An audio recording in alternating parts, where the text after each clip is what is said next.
तो GS subsidy में था, तो हम लोग को इस सब से मतलब ही नहीं था पढ़ाने वाले से। लेकिन जो दोस्त थे सब ना साथ के, वो सब जब हम लोग से पूछते थे, हम लोग उनको समझाते थे तो कहते थे सब ठीक पढ़ा कर, वरना तो हमको तो पढ़ाना आज भी पसंद नहीं है। पता नहीं कौन वो हल्ला किया है कि जो हमें पसंद रहता है हम उसी में कामयाब होते हैं। हमें नहीं पसंद है टीचिंग। हम कसम से बोल रहे हैं भाई, हम टीचर हैं और यहाँ सबके सामने बोल रहे हैं, हमको टीचिंग पसंद नहीं है। हम बस इस दो वजह है, मुख्य दो कारण है जिससे हम पढ़ाते हैं। एक कि गरीब विद्यार्थियों के लिए ये कोचिंग वाले धंधा व्यापार बना देंगे, बेलगाम फीस बढ़ा देंगे, इसलिए हमें खड़ा रहना पड़ता है कि ताकि तुम अपने लिमिट में रहो।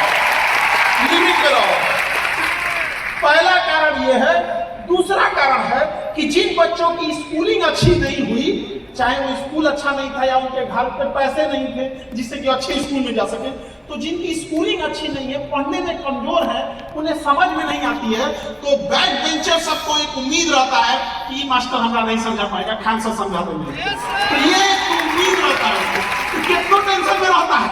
अब पढ़ाने के बाद वो इतना बदमाश है कि क्लासों में जब समझ जाता है ना तो घमंडे मार के जाता है, घरवा जाके रिवीजन नहीं करता, समझाए तो ही कोई डाउट हो सकता है, सब हो गया है। अरे गधो, इतना भी ओवर कॉन्फिडेंस में नहीं रहना है, रिवीजन तो कम से कम घरवा करना है ना। तो मुख्य ये दो कारण है। एक और कारण कि कई बार, दो कारण, ये तीसरा कारण था कि कई बार हम देखते थे शिक्षा जगत में कि शिक्षक अपनी नॉलेज दिखाने के लिए इतना ओभर थोप के पढ़ा देता था, ये भी पढ़ो, ये भी पढ़ो, ये भी पढ़ो, एक के विषय में दबा के मर जाता था, एक के विषय थोप के भर देता था और उसको एग्जाम से कोई मतलब ही नहीं। एग्जाम पूछ रहा है, आई पढ़ा रहे हैं कुछ, हट्टा मार का पोथी पढ़ा दिए, एग्जाम में आ रहा है कुछ। तो वो ये भी था कि टू द पॉइंट एग्जाम में क्वेश्चन आए, हूबहू आए, और इतना आए कि लोग रोकने के लिए कोशिश नहीं, साजिश करने पड़े। मोटा मोटी तीन उद्देश्य है। बाकी हम तो खुदे कहते हैं कि हमको पढ़ाना पसंद नहीं है, हमें बनना था फौजी, नहीं बने। हमें करना है कि जैसे आज देखिए 10 लोग, आज देखिए एजुकेशन में पहले आप लोग आज से 5 साल पहले इतनी लड़कियां पढ़ती थी क्या? नहीं पढ़ती। हमारा उद्देश्य था किसानों के लिए।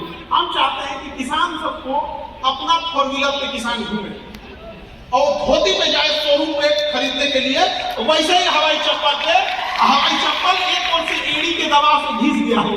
किसान का हवाई चप्पल देखना नहीं, एक ओर से घिस चुका रहता है, अब फीता उखड़ जाता है उसका, लेकिन हाथ में लेकर फिर फीतवा लगा लेता है, उसी चप्पल पे जाए 4 व्हीलर करेंगे। लेकिन हम इधर टीचिंग में हम सोचे थे कि थोड़ा दिन पढ़ा हुआ के हम निकल जाएंगे, लेकिन ऐसा ना हम इसमें लगा, तुम लोग का चेहरा देखते हैं तो हम निकल ही नहीं पाते। हम कहेंगे भाई साहब इन सबको आधा रास्ता पे छोड़ के हम जाएंगे कहाँ यहाँ पर, लेकिन ऐसा उद्देश्य नहीं है। उसका रीजन भी है, हमने शिक्षा जगत में आए तो हमें लगा कि बहुत ये लोग पढ़े लिखे हैं लोग, हम पहली बात बता दिए कि एजुकेशन हम पढ़ा रहे हैं वो अलग बात है, बट हमको इधर टीचिंग में मन, इसलिए हमको अलग। तो हम जब आए मिलने गए सब लोग से, देखिए कि बाप रे बाप, ये तो पढ़ा लिखा है सब, इतना जड़तुआ, इतना जलनखोर, तू ओकरा गरिया रहा है, ओकरा बोल रहा है, हम बढ़िया, ते खराब, हमारा नोट्स अच्छा, तुम्हारा बैल का पढ़ा निकल यहाँ से, बढ़िया रहेगा तो बच्चा अपने पढ़ ले। तुम गौर करके देखना ये सब चीजों को। तो जब लोग कहते हैं ना शिक्षा से समस्याओं को दूर किया जा सकता है, सबसे बड़ा बेवकूफी है। शिक्षा के साथ साथ आपके अंदर संस्कार भी बहुत जरूरी है, वरना रावण के पास क्या कम शिक्षा थी? आज किसी की है हिम्मत जो रावण की बराबरी शिक्षा कर सके? 10%। अरे राम जी के अपने भाई थे लक्ष्मण जी, जब रावण मृत्यु सैया पे था तो राम जी ने कहा था जाके कुछ शिक्षा ग्रहण कर दो। क्या कम शिक्षित व्यक्ति था? हाँ, जितने घोटाले हुए हैं अनपढ़ लोगों ने किया है, बड़का IAS लोगों ने किया है, सेक्रेटरी लोग उतना बढ़कर। तो क्या शिक्षा से सब चीज दूर हो सकता है? शिक्षा से अगर समझिए कि और भयानक चौपट करेगा। लोग कहते हैं कि शिक्षा सब कुछ दूर कर सकते, सबसे ज्यादा शिक्षित महाद्वीप